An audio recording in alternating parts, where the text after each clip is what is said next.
Have you ever heard the saying, two heads are better than one? For most of us, that's a given. But imagine a time and place where the birth of twins was seen not as a double blessing, but as a terrible curse. This was the reality in parts of what is now Nigeria for centuries. Today, we are going to tell the story of how one courageous woman stood up against tradition and saved countless lives. This is the story of Mary Slessor and the day the killing of twins began to end. In the late 19th century, in the region of Calabar, Epidemic, Ibibio, and Anang people held a deep-seated belief. They believed that one of the twins was the child of an evil spirit, and since it was impossible to tell which one, both had to be sacrificed to appease the gods and protect the community. The mother was also shunned and driven out of her village, forced to live in isolation for the rest of her life. It was a brutal tradition born out of fear and superstition. Causing unimaginable heartbreak, into this world stepped a most unlikely hero, the Scottish missionary named Mary Slessor. She arrived in Calabar in 1876, and like many missionaries of her time, Mary didn't stay in the mission compound. She lived among the local people, ate their food, spoke their language, and earned their trust. She saw firsthand the grief and terror this practice caused. Her heart broke for the mothers and the innocent babies.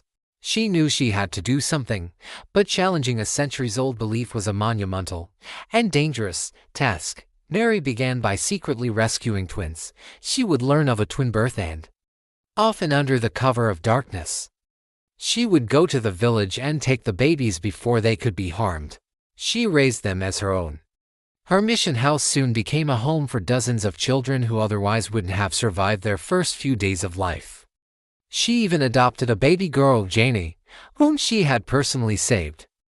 Through these actions, she showed the communities something they had never seen before: twins growing up to be healthy, normal children, not harbingers of doom.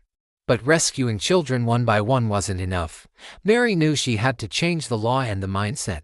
She used her growing influence and the respect she had earned to lobby local chiefs and elders. She argued passionately.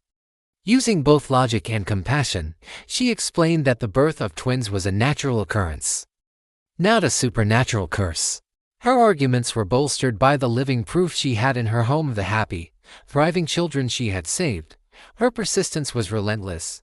The turning point came when the British, who had established a protectorate in the area, began to recognize her authority and wisdom. They appointed her as a vice-consul in Okoyom, giving her official power.